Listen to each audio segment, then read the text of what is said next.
All right, guys, how are you all doing? I want to talk to you about transitional space again today, because transitional space is a notion that I did not initially say I would cover in my mini-series on the glossary of terms for my work, but it's actually a notion I need to come back to, because it is very important and more important than you may realize.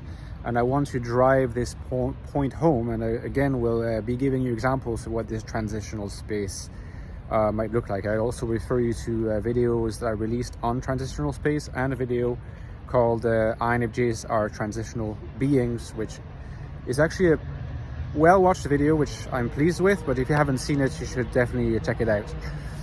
Before I move on, guys, give me a like, subscribe if you enjoy the content I release, because it helps massively with the referencing, you know that.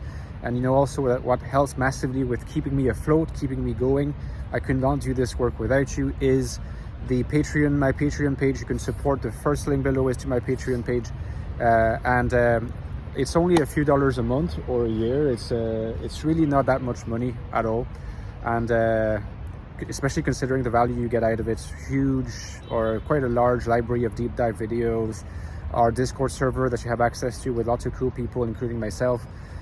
So please consider supporting me on Patreon, because it makes a massive difference and I need your support. So transitional space, the space where we are suspended, right? It's a space of suspension. Suspension is belief. So it's like you're not going to fall for just any belief ever, but also a suspension of disbelief, where you're, not going to fall for any disbelief, not going to fall into a kind of ossifying, a kind of withering skepticism. When sometimes you read certain philosophers, or certain people who are like overly rational, like morbidly rational. It's funny because morbid rationality is something that I didn't know about. But morbid rationality is I've learned that during my course. It's actually a symptom. It's officially a symptom of certain mental illnesses. Morbid rationality or morbid rationalism. So there is definitely such a thing as an excess of rationalism, and there's also such a thing as we call it an excess of irrationality, or simply like a lack of rationality, a disconnection from the domain of the rational, which is ultimately, guys, don't forget about that. Rationality is not about being smart. Rationality is not even about being logical. Rationality is about adaptation. Right? Someone who is very rational is someone who knows how to adapt. Right? And it's not all about adaptation. We know that transitional space is a space where you can spiritualize more, you can individuate more, you can become more yourself.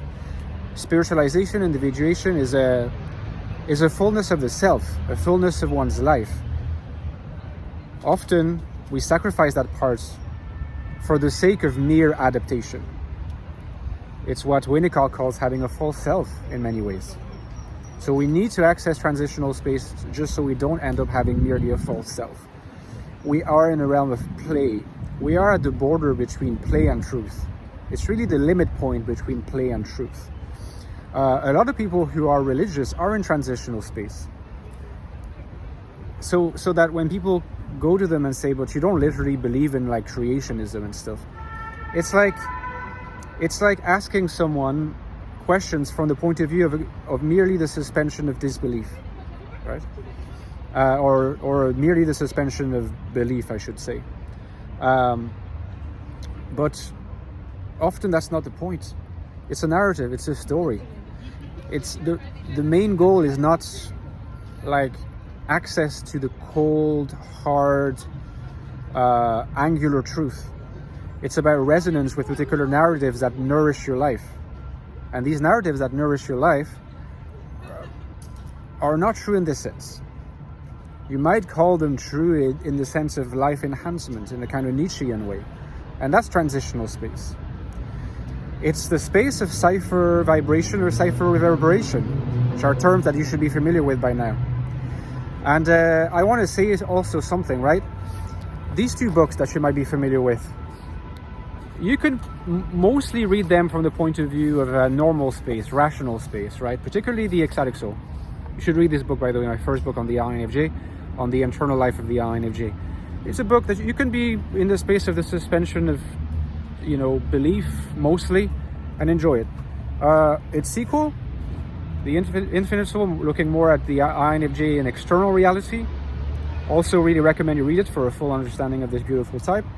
You already need to access transitional space a bit more, because there's more allegories, there's more invitations to reflect by imagination rather than mere rationalization. But my book on NI, guys, the one that you hopefully will get and read when it comes out very soon, that book is going to be a book of transitional space. It's going to be a story that you're invited into, and let yourself be inspired by it. Let your ciphers reverberate with it. Let your world of fantasy and desire just be enhanced and activated by it. It is not primarily the kind of work where I will give you some hard truths. And this is something that you need to get used to already, because it might both excite you but also defend against the possibility of disappointment, right? A true book about NI is a book of transitional space. Okay, guys? So thank you very much for your attention, and I'll talk to you very soon. Bye-bye.